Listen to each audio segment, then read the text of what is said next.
ბაში უნდა აღინიშნოს ხელშეკრულების მხარეები, გამსესხებელი და მსესხებელი, მათი ძირითადი უფლება-მოვალეობანი, გასესხებული თანხის ოდენობა, მისი დაბრუნების ვადა, მხარეთა პასუხისმგებლობა სახელშეკრულებო ვალდებულების დარღვევისას.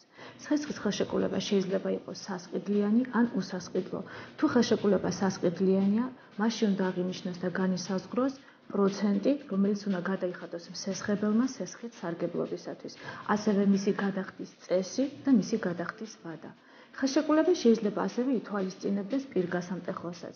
პირგასამტეხლო ეს არის ფულადი თანხა, რომელსაც მოვალი, ამ შემთხვევაში მსესხებელი, იხდის ვალდებულების შეუსრულებლობის ან არაჯეროვანი შესრულებისათვის.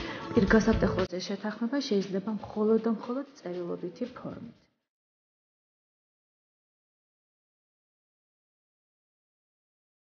შესაძლებელია სესხის ხელშეკრულება გაიცეს გარკვეული უზრუნველყოფის ღონისძიების გამოყენებით ან ამის გარეშე.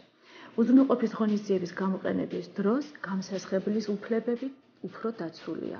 შესაძლებელია სესხებელს სასამართლო გადაწყვეტილებითაც დაეკისროს კონკრეტული თანხის გადახდა, მაგრამ თუ მას ქონება არ აღმოჩნდა, ასეთ შემთხვევაში სასამართლო გადაწყვეტილება ვერ აღსრულდება. კრედიტორის მოთხოვნა შეიძლება უზრუნველყოფილი იქნეს სხვადასხვა საშუალებებით, როგორიც არის მაგალითად იპოთეკა, როდესაც უძრავი ნივთი იტვირთება კრედიტორის მოთხოვნის უზრუნველსაყოფად და ამ ნივთის რეალიზაციიდან ამონაგები თანხით კმაყოფილდება მოთხოვნა. გირავნობა, როდესაც მოძრავი ნივთი ან არამატერიალური ქონებრივი სიკეთე არის მოთხოვნის უზრუნველყოფის საშუალება. შესაძლებელია სესხებელს თავდებად დაუდგეს სხვა პირი. შესაძლებელია საბანკო გარანტიის გამოყენებაც კი.